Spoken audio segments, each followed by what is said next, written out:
By back your time. Book সামারির ভূমিকা। কেমন হবে যদি আপনি আপনার দিন থেকে কয়েক ঘন্টা ফিরিয়ে আনতে পারেন এবং সেটা দিয়ে বিশাল কিছু তৈরি করতে পারেন।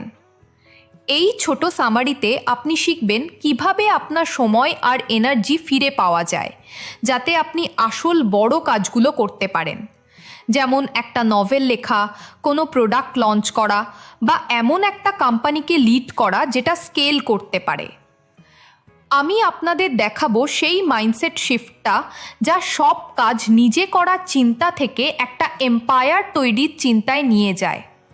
আর সাথে থাকছে সেই সিম্পল প্র্যাকটিক্যাল স্টেপ যা সব কিছু বদলে দেয়। সঠিক কাজের জন্য সঠিক লোককে হায়ার করা। আপনি ক্লিয়ার রুলস পেয়ে যাবেন যে কি কি কাজ ডেডিকেট করতে হবে, কিভাবে এমন মানুষ খুঁজে বের করবেন যারা আপনাকে ক্রিয়েট করার জন্য ফ্রি করে দিবে, এবং সেই সব ডেইলি হ্যাবিট সম্পর্কেও জানবেন যা আপনার ক্রিয়েটিভ টাইমকে প্রোটেক্ট করবে।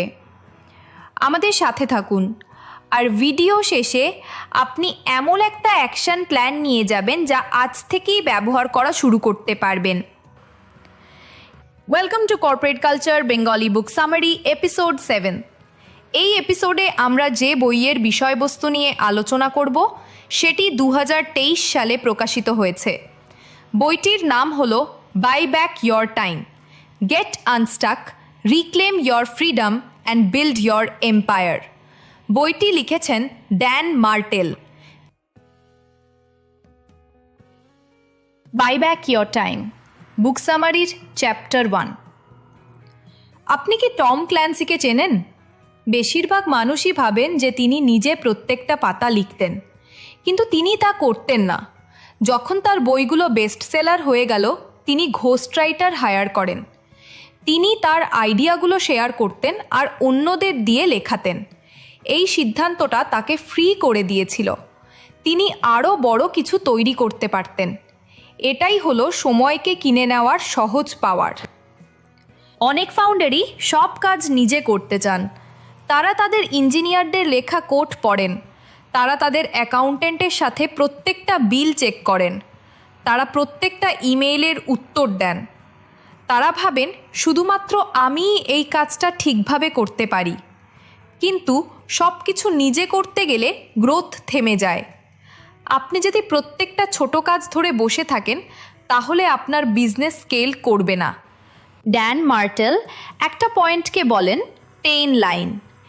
এটা প্রায় তখন আসে যখন আপনার আন্ডারে প্রায় 12 জন ডাইরেক্ট রিপোর্ট থাকে। হতে পারে আপনি তখন $1 মিলিয়ন বেশি আয় করছেন। সেই পয়েন্টে এসে 3টে রাস্তা খুলে যায়। কেউ কেউ বিজনেসটা বিক্রি করে দেন, কেউ কেউ একসাথে অনেকগুলো আইডিয়ার পেছনে ছুটে সেটাকে স্যাবোটাজ করেন, আবার কেউ কেউ শুধু থেমে যান কারণ তারা গ্রোথকে ভয় পান। এই 3টে অপশনই মালিক এবং কোম্পানি দুজনেরই ক্ষতি করে। মার্টেল একটা চতুর্থ পথের কথা বলেন। তিনি এটাকে বলেন বাইব্যাক প্রিন্সিপাল। এই আইডিয়াটা আপনাকে আপনার সময় অডিট করতে বলে।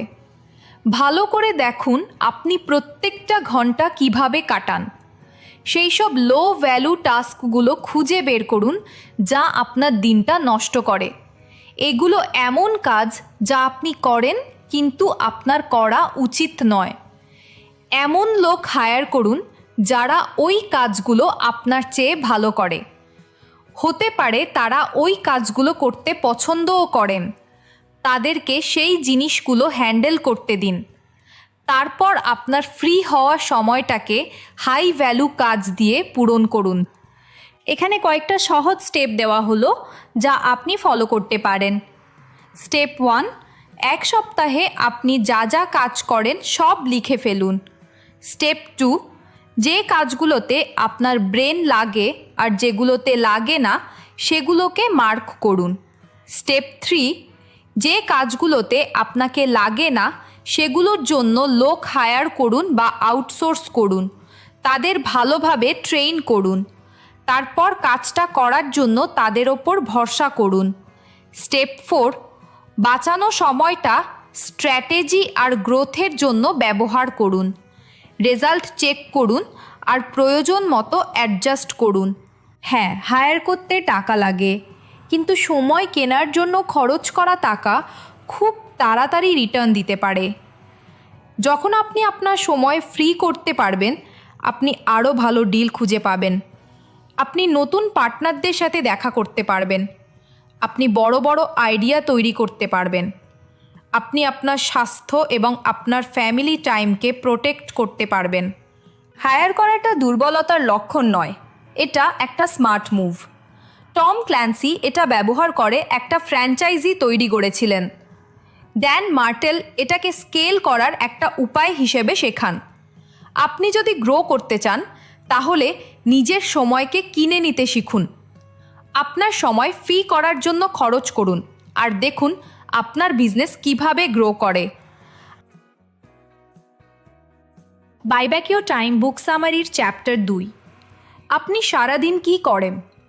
আপনি কি একজন ডাক্তার, আইনজীবী, টিচার, কোডার নাকি ডিজাইনার?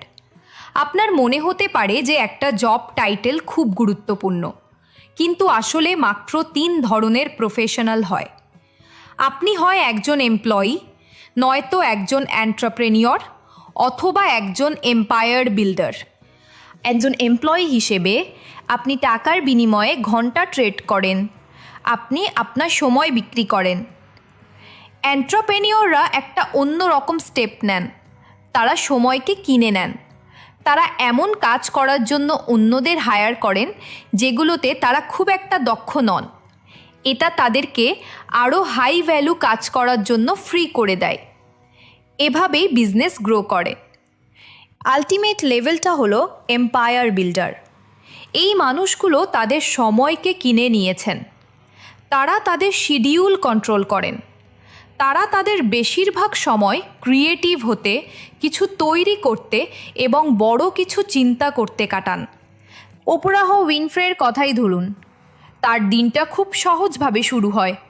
তিনি তার কুকুরদের সাথে হাঁটেন, তিনি এসপ্রেসো পান করেন, তিনি মেডিটেট করেন, তিনি বই পড়েন, তিনি ওয়ার্কআউট করেন, তিনি তার পার্সোনাল শপারের সাথে দেখা করেন, তিনি তার পার্টনারের সাথে লাঞ্চ করেন, তিনি আগে বাস্তব জীবনটা যাপন করেন। তিনি দুপুর 1:30টার সময় মাত্র 2 ঘন্টা কাজ করেন। ওই 2 ঘন্টা খুব পাওয়ারফুল হয়। অনেকের 8 ঘন্টার থেকেও ওই 2 ঘন্টার মূল্য অনেক বেশি। আপনি হয়তো ওপরাহ নন, আমাদের বেশিরভাগই তা নয়, কিন্তু আপনি একই আইডিয়া শিখতে পারেন। আপনি আপনার জীবনটাকে এমনভাবে সাজাতে পারেন যাতে আপনার কাছে আরও বেশি ক্রিয়েটিভ টাইম থাকে। এর চাবিকাঠি হলো আপনার কাজগুলোকে 4টে গ্রুপে ভাগ করা। এই গ্রুপগুলো হলো ডেলিগেশন, রিপ্লেসমেন্ট, ইনভেস্টমেন্ট আর প্রোডাকশন। ডেলিগেশন টাস্কগুলো ছোট আর রিপিটেবল হয়, যেমন ইনভয়েসিং, ট্রাভেল বুকিং বা বেসিক ইমেল হ্যান্ডেল করা। একজন অ্যাডমিনিস্ট্রেটিভ অ্যাসিস্ট্যান্ট হায়ার করুন। তাকে আগে আপনার ইমেল চেক করতে দিন, তাকে স্টাফদের জন্য গিফট কিনতে দিন, তাকে বিল পে করতে দিন। তারাই হলো সেই বাফার যা আপনার সময়কে প্রোটেক্ট করে। রিপ্লেসমেন্ট টাস্কগুলো অন্যকে দেওয়ার জন্য একটু বেশি যত্নের প্রয়োজন হয়। সেলস আর মার্কেটিং প্রায়ই এই ক্যাটাগরিতে পড়ে। অনেক ফাউন্ডাররা এগুলো নিজেরাই করেন। তারা চিন্তা করেন যে অন্য কেউ হয়তো এটা ভালোভাবে করতে পারবে না।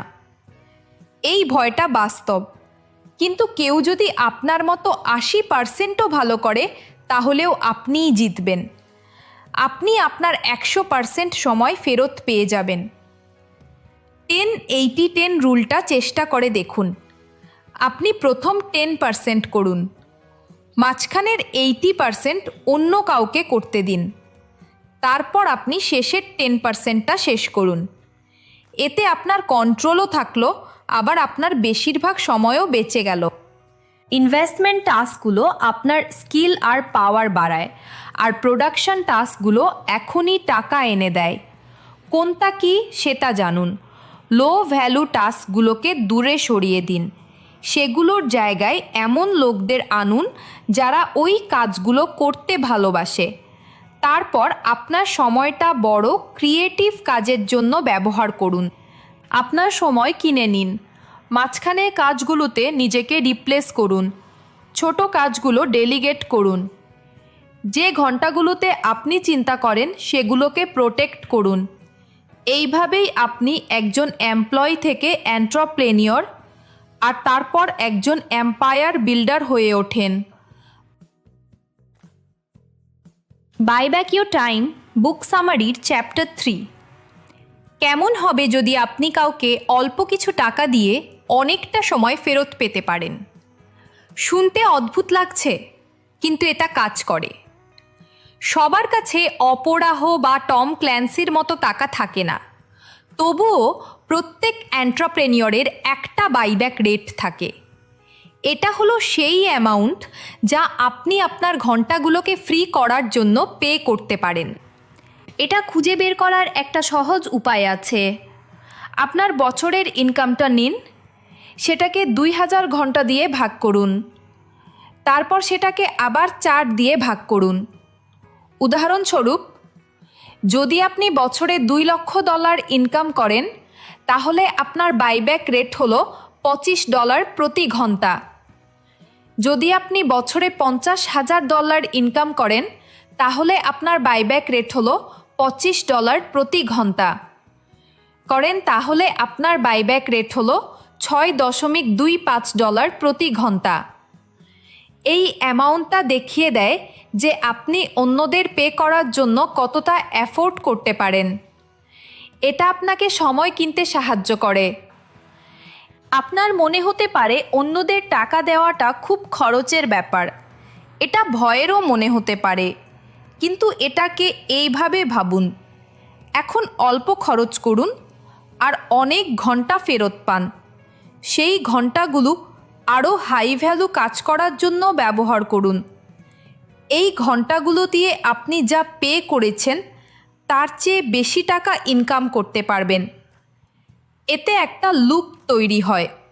আপনি পে করেন, আপনি সময় ফ্রি করেন, আপনার ইনকাম বাড়ে, আর আপনি আরও বেশি পে করতে পারেন।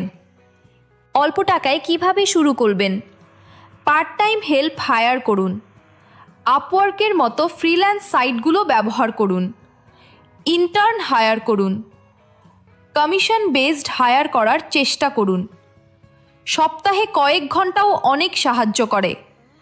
কম রেটে আপনি ইনভয়েসিং, ট্রাভেল বুকিং বা সিম্পল অ্যাডমিনের মতো কাজ আউটসোর্স করতে পারেন। এটা আপনাকে বড় কাজে ফোকাস করতে সাহায্য করে। একটা ভালো নিয়ম হলো আপনার ইনকামের প্রায় 25% আউটসোর্সিংয়ের জন্য ডেডিকেট করা। হ্যাঁ, আপনার ইনকামের 1/4। এটা শুনতে অনেক বেশি মনে হচ্ছে, কিন্তু এর বিনিময়ে অনেকটা সময় পাওয়া যায়। এই বাঁচানো সময়টা গুরুত্বপূর্ণ জিনিসগুলোতে ইনভেস্ট করুন। হাবি, ফ্যামিলির সাথে খাওয়া দাওয়া, এক্সারসাইজ। এছাড়াও এটাকে গ্রোথের জন্য ব্যবহার করুন, যেমন ইন্টারভিউ, টক্স বা নতুন স্কিল শেখা। সময় ফ্রি করাটা আপনাকে আরও ভালো কাজে মন দিতে সাহায্য করে। 4টে টাস্ক গ্রুপের কথা ভাবুন: ডেলিগেশন, রিপ্লেসমেন্ট, ইনভেস্টমেন্ট আর প্রোডাকশন। ডেলিগেশন আর রিপ্লেসমেন্টেই বাইব্যাক সবচেয়ে বেশি সাহায্য করে। ডেলিগেশন হলো ছোট রিপিটেবল টাস্ক, সেগুলো আগে অন্যদের দিয়ে দিন। রিপ্লেসমেন্ট মানে হলো সেলস বা মার্কেটিংয়ের মতো বড় কাজগুলো হ্যান্ডওভার করা। 10-80-10 রুলটা ব্যবহার করুন। শুরুটা আপনি করুন, মাঝের অংশটা আউটসোর্স করুন, আর শেষটা আপনি করুন। লক্ষ্যটা পরিষ্কার। আপনার বেশিরভাগ সময় প্রোডাকশানে কাটান। এমন কাজ করুন যা আপনাকে আনন্দ দেয়। আসল ভ্যালুটা ওখানেই থাকে। এম্পায়ার বিল্ডাররা ওখানেই ফোকাস করেন। আপনার ওপরা বা ক্ল্যান্সির মতো হওয়ার দরকার নেই। আপনার শুধু একটা প্ল্যান আর সময়ের জন্য টাকা খরচ করার সাহস দরকার। Buy back your time book summary chapter 4। আপনি কাকে হায়ার করবেন যদি একজন মানুষই আপনার অনেকটা সময় বাঁচিয়ে দিতে পারে? সঠিক লোককে হায়ার করাটা কোনো চটজলদি কাজ নয়, কিন্তু এর ফল পাওয়া যায়। একজন ভালো কর্মী আপনার অনেকটা সময় বাঁচিয়ে দিতে পারে। সেই সময়গুলো জমতে থাকে আর আপনাকে বড় কাজে ফোকাস করতে দেয়। প্রথমে আপনি কাকে চান সেই ব্যাপারে ক্লিয়ার হন। তাদের ঠিক কী কী কাজ করতে হবে তা লিখে ফেলুন। আপনি কী কী কোয়ালিটি চান তার একটা লিস্ট বানান। তারপর বিভিন্ন জায়গায় ক্যান্ডিডেট খুঁজুন। আপনার টিমের কাছে রেফারেলের জন্য জিজ্ঞাসা করুন। অন্য কোম্পানির লোকেদের সাথে কথা বলুন। জব সাইটগুলোতে সার্চ করুন। মার্টেলের কাছে সঠিক লোক খুঁজে বের করার কিছু স্মার্ট উপায় আছে। তিনি আবেদনকারীদের একটা 5 মিনিটের ভিডিও আপলোড করতে বলেন। সেই ভিডিওতে তারা বলে কেন তারা এই চাকরিটা চায়। তারা কোম্পানি সম্পর্কে কী জানে তা এক্সপ্লেইন করে। তারা তাদের স্ট্রেংথ আর গোলসের কথা বলে। ভিডিওটা তাদের পার্সোনালিটি দেখিয়ে দেয়। এটা দেখিয়ে দেয় কে ডিরেকশন ফলো করে। এমনকি এটাও দেখিয়ে দেয় কে টেক স্যাভি। এরপর একটা পেইড টেস্ট প্রজেক্ট দিন। এটা দেখায় যে তারা কিভাবে কাজ করে। এটাও দেখায় যে তারা কত তাড়াতাড়ি শেখে। যখন আপনি সঠিক লোক খুঁজে পাবেন তখন তাদেরকে জয়েন করার জন্য এক্সাইটেড করে তুলুন। ভালো কর্মীরা বেশি দিন থাকে। হায়ার করার মতোই ট্রেনিংও খুব গুরুত্বপূর্ণ। একটা ছোট স্মার্ট ট্রেনিং প্ল্যান পরে অনেক সময় বাঁচায়। একটা প্লেবুক তৈরি করুন। 4C ব্যবহার করুন: camcorder, course, cadence, checklist. Camcorder মানে হলো কাজটা করার সময় নিজেকে রেকর্ড করা। কাজগুলোর সিম্পল ভিডিও বানান। দেখান আপনি কিভাবে বিল করেন, কিভাবে একটা প্রোগ্রাম চালান, কিভাবে কাস্টমার হ্যান্ডেল করেন। একটা ভিডিও ঘন্টার পর ঘন্টা লাইভ ট্রেনিংয়ে জায়গা নিতে পারে। এই ভিডিওগুলো রেখে দিন যাতে নতুন কর্মীরা যে কোনো সময় দেখতে পারে। কোর্স মানে হলো প্রধান কাজগুলোর একটা লিস্ট তৈরি করা। কাজগুলোকে পর সাজান। যেমন একজন বেকারি ওপেনারের জন্য কোর্সটা এরকম হতে পারে: 1. ক্লক ইন করা। 2. ডিসপ্লে কেস স্টক করা। 3. মাফিন স্পেশালাস লেখা। 4. কফি তৈরি করা শুরু করা। এটা নতুন কর্মীদের পুরো ব্যাপারটা বুঝতে সাহায্য করে। কেডেন্স বলে দেয় কখন কোন কাজটা করতে হবে। এই কাজটা কি ডেইলি, উইকলি নাকি মান্থলি? প্রত্যেকটা কাজের জন্য এটা লিখে রাখুন। চেকলিস্ট হলো সেই সব কাজ যা করতেই হবে: টাকা গোনা, ক্যাশিয়ার বক্স লক করা। এই স্টেপগুলো সবসময় করতেই হবে। চেকলিস্ট ভুল হওয়া আটকায়। একটা ভালো প্লেবুক ট্রেনিংকে ফাস্ট করে দেয়। নতুন কর্মীরা তাড়াতাড়ি মানিয়ে নেয়। তারা আপনার কথা মতো কাজ করে। তখন আপনাকে আর প্রত্যেকটা ছোট কাজ চেক করতে হয় না। স্মার্টভাবে হায়ার করুন, ভালোভাবে ট্রেন করুন, কাজটা রেকর্ড করুন, লিস্ট বানান, সময় সেট করুন, একটা টেস্ট টাস্ক দিন, 5 মিনিটের ভিডিও দেখুন। এই স্টেপগুলো একজন কর্মীকে সত্যিকারের টাইম বায়ে পরিণত করে। এটা একবার করুন, তারপর দেখুন কিভাবে আপনার সময় আর আপনার বিজনেস গ্রো করে। Buy back your time book summary chapter 5। কেমন হবে যদি আপনার টিমও আপনার মতোই কেয়ার করে? শুধু টাস্কগুলো করেই দিত না, বরং কাজটার ওনারশিপ নিত। এটাই হলো শুধু একটা সিট ভর্তি করা আর একটা টিম তৈরি করার মধ্যে পার্থক্য। আপনি লোকজনকে স্টেপ ফলো করার জন্য ট্রেন করতে পারেন, কিন্তু তাদেরকে সত্যিকারের কমিট করার জন্য আপনাকে মেন্টর করতে হবে। প্রথমে কাজকে অর্ডারের লিস্ট হিসেবে ভাবা বন্ধ করুন। এটাই হলো ট্রানজ্যাকশনাল উপায়। আপনি বলেন, চেক করেন, পরের টাস্কটা অ্যাসাইন করেন। প্রায় সব চিন্তাই আপনার কাছে থেকে যায়। এমপ্লয়ি শুধু ডিরেকশন ফলো করে, তারা কাজটা করে তারপর বাড়ি চলে যায়। গ্রোথ খুব কম হয়, গর্ব তেমন থাকে না। এবার ট্রান্সফরমেশনাল উপায়টা চেষ্টা করে দেখুন। একটা আউটকাম দিন, কোনো স্ক্রিপ্ট নয়। সাকসেস মাপার জন্য একটা ক্লিয়ার মেট্রিক সেট করুন। তারপর সেটা অ্যাচিভ করার জন্য তাদেরকে কোচ করুন, তাদেরকে আইডিয়া চেষ্টা করার সুযোগ দিন, তাদেরকে নিজেদের মাথা খাটাতে দিন। এতে ওনারশিপ তৈরি হয়। এখানে একটা পরিষ্কার উদাহরণ দেওয়া হলো। আপনি আপনার টিমের মধ্যে কোড কমপ্লায়েন্স চান। একজন ট্রানজ্যাকশনাল লিডার বলেন, সবাইকে সার্টিফাইড করাও। অ্যাসিস্ট্যান্ট লোকজনকে সাইন আপ করিয়ে দেয়। সবাই একটা ক্লাসের পেছনে ঘন্টার পর ঘন্টা সময় কাটায়। এতে সময় আর টাকা দুটোই খরচ হয়। আপনি শুধু বক্সে টিক দিয়ে দেন, কাজ শেষ। একজন ট্রান্সফরমেশনাল লিডার বলেন, আমি চাই আমরা কোড কমপ্লায়েন্ট হই। তারা একটা গোল দেন আর সেটা মাপার একটা উপায়ও বলে দেন। তারপর তারা অ্যাসিস্ট্যান্টকে একটা স্মার্ট রাস্তা খুঁজে বের করতে দেন। হয়তো শুধু একজনেরই সার্টিফিকেটটা দরকার, সেই ব্যক্তি বাকিদের ট্রেন করে। তারা পুরো টিমের জন্য একটা সিম্পল গাইড তৈরি করে।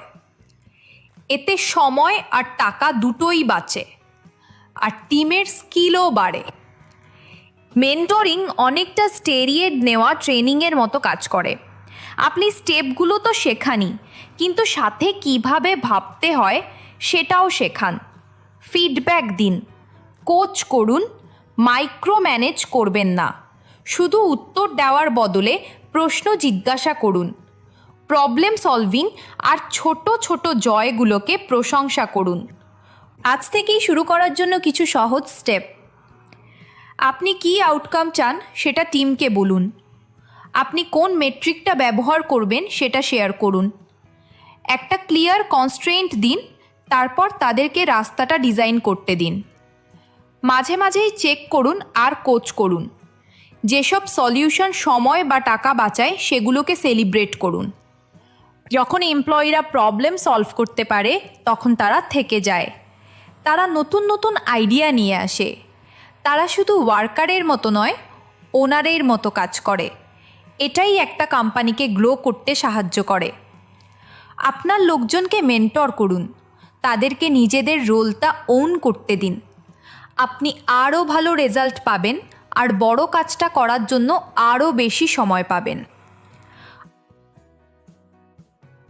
Buy back your time book সামারির চ্যাপ্টার 6। যে ঘন্টাগুলো আপনি একসময় নষ্ট করতেন সেগুলো দিয়ে কি করবেন? কেমন হবে যদি ওই ঘন্টাগুলোই আপনার সবচেয়ে পাওয়ারফুল টুল হয়ে ওঠে? আপনি এর মধ্যেই লোক হায়ার করেছেন, আপনি এর মধ্যেই কাজ ডেলিগেট করেছেন। ভালো, এবার এই ফ্রি হওয়া সময়টাকে ভালোভাবে ব্যবহার করুন। একটা পারফেক্ট সপ্তাহ তৈরি করুন। একটা টাইট প্ল্যান বানান। এই প্ল্যানটা কঠোরভাবে মেনে চলুন। একই ধরনের কাজগুলোকে একসাথে স্ট্যাক করুন। সব পডকাস্ট ইন্টারভিউ সোমবার সকালে রাখুন। সব কল একটা ব্লকে করুন। এটা বারবার সুইচ করা বন্ধ করে। সুইচ করলে এনার্জি নষ্ট হয়। এটা ছোট ছোট মিনিট চুরি করে নেয়। মিনিটগুলো জমতে থাকে। সব কিছুর হিসেব রাখুন। এর মধ্যে লাঞ্চও রাখুন, ডেট নাইটও রাখুন, ব্রেকও রাখুন। যে প্ল্যান জীবনকে ইগনোর করে সেটা খুব তাড়াতাড়ি ফেল করে যায়। আপনার প্ল্যানটা মেনে চলুন। আপনি এই সময়টা নষ্ট করার জন্য কিনে নেননি, আপনি এটা কিনেছেন এগিয়ে যাওয়ার জন্য। আপনি যদি একজন এন্ট্রাপ্রেনিয়র হন, আপনার অনেক আইডিয়া আছে। এখন আপনার কাছে সেগুলোর ওপর কাজ করার সময় আছে। বড় করে ভাবুন আর ডিটেইলসে ভাবুন। New York Times best seller লিস্টে 1 নম্বর হতে চান, ফ্রান্সের দক্ষিণে একটা ভিলা চান, এমন একটা প্রোডাক্টের কথা ভাবুন যা প্রত্যেক বাড়িতে ব্যবহার হয়। কোনো আইডিয়াই খুব বেশি বোল্ড নয়। সেটাকে আঁকুন, সেটাকে লিখুন। এমনভাবে প্ল্যান করুন যেন কোনো লিমিট নেই। মার্টেল এটাকে বলেন 10x ভিশন। 10 গুণ উঁচুতে লক্ষ্য রাখুন। এবার ডেডলাইন সেট করুন। ভবিষ্যৎ থেকে পেছন দিকে কাজ করুন। রাস্তায় চেক পয়েন্ট রাখুন। এগুলো আপনাকে সৎ রাখে। এগুলো বড় গোলগুলোকে বাস্তব করে তোলে। ছোট ছোট স্টেপগুলো প্রমাণ হয়ে যায় যে আপনি এগোচ্ছেন। বছরের সাথেও একই জিনিস করুন। বড় বড় পাথরগুলো দিয়ে শুরু করুন। জন্মদিন, graduation, anniversary trip, major business goal, এগুলো নন নেগোশিয়েবল। এগুলো বাকেটে আগে যায়। এরপর নুড়ি পাথর যোগ করুন। অফিস ভিজিটের মতো ছোট কাজ, সেগুলোকে একটা ট্রিপে গ্রুপ করুন। হয়তো 1-2 সপ্তাহের ট্যুরেই অনেকগুলো সাইট কাভার হয়ে যায়। অনেকগুলো নুড়িকে একটা পাথরে পরিণত করুন। এবার বাকিটা পূরণ করুন। সফটওয়্যার আপডেট, কি ম্যানেজারদের সাথে মিটিং, হঠাৎ করেই আপনার বছরের বেশিরভাগটাই প্ল্যান করা হয়ে গেছে।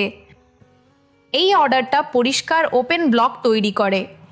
গিল ছাড়া ব্লক, ডিপ ওয়ার্কের জন্য ব্লক, আনন্দ আর ক্রিয়েটিভিটির জন্য ব্লক। আপনি আরও প্রোডাক্টিভ হবেন, আপনি আরও খুশি হবেন। আপনি সময় কিনেছেন কিছু তৈরি করার জন্য, আপনার বিজনেসকে গ্রো করানোর জন্য, একটা 10x ভিশনকে ধাওয়া করার জন্য। শার্প শিডিউল ব্যবহার করুন। বছরগুলোকেও টাইটভাবে প্ল্যান করুন। বোল্ড গোল সেট করুন। তারপর সেখানে পৌঁছানোর জন্য সিম্পল প্ল্যান বানান। যখন আপনি এটা করবেন, আপনার সময়টাই আপনার এম্পায়ার হয়ে উঠবে। By back year time, book সামারির উপসংহার। আপনি এইমাত্র নিজের সময় বাপাস জেতার সহজ উপায়টা শিখলে। বইটা দেখায় যে অন্যদের টাকা দিয়ে আপনি আরও ধনী হতে পারেন। টম ক্ল্যান্সি ঘোস্ট রাইটারদের দিয়ে লিখিয়েছেন যাতে তিনি একটা বড় ফ্র্যাঞ্চাইজি তৈরি করতে পারেন। ড্যান মার্টেল পেইন লাইনের কথা বলেছেন আর বাইব্যাক প্রিন্সিপাল শিখিয়েছেন। আপনার সময় চেক করুন, লো ভ্যালু টাস্কগুলো খুঁজে বের করুন আর সেগুলো করার জন্য অন্যদের টাকা দিন। ওপরা উইনফ্রে একটা টাইট পাওয়ারফুল শিডিউল মেনে চলেন যাতে কয়েক ঘন্টার ফোকাসড কাজ একটা লম্বা দিনের চেয়েও বেশি কিছু করতে পারে। এখনই কি মনে রাখবেন? নাম্বার 1, আপনার সপ্তাহটা অডিট করুন। প্রত্যেকটা কাজ লিখে ফেলুন। নাম্বার 2, কোন কাজগুলোতে আপনার ব্রেন লাগে আর কোনগুলোতে লাগে না সেগুলো মার্ক করুন। নাম্বার 3, ছোট রিপিটেবল কাজগুলোর জন্য আগে লোক হায়ার করুন বা টাকা দিন। তাদের ট্রেন করুন আর তারপর ভরসা করুন। নাম্বার 4, বড় হ্যান্ড অফের জন্য 10% শুরু করুন। অন্য কেউ 80% চালাক আর আপনি 10% শেষ করুন। নাম্বার 5, আপনার বাইব্যাক রেট জানুন। একটা ছোট্ট উদাহরণ, বছরে $2 লক্ষ মানে সাহায্যের জন্য প্রতি ঘন্টায় প্রায় $25 দেওয়া। একটা প্লেবুক দিয়ে ট্রেনিংকে সিম্পল বানান। ভিডিও রেকর্ড করুন, টাস্ক লিস্ট করুন, কখন করতে হবে সেটা সেট করুন আর চেকলিস্ট ব্যবহার করুন। আপনার টিমকে মেন্টর করুন যাতে তারা শুধু ওয়ার্কারের মতো নয়, ওনারের মতো কাজ করে। একটা পারফেক্ট সপ্তাহ দিয়ে আপনার সবচেয়ে ক্রিয়েটিভ ঘন্টাগুলোকে প্রোটেক্ট করুন আর একটা 10x ভিশনকে ধাওয়া করুন। বড় করে ভাবুন, চেক পয়েন্ট সেট করুন আর সেটা অ্যাচিভ করার জন্য পেছন থেকে কাজ করুন। এটা স্টেপ বাই স্টেপ শিখলে কিভাবে ঘন্টা ফ্রি করা যায়, আপনার বিজনেস গ্রো করা যায় আর একটা বেটার লাইফ কাটানো যায়। কমেন্টে আমাকে বলুন আপনি প্রথমে কোন কাজটা করার জন্য কাউকে টাকা দেবেন।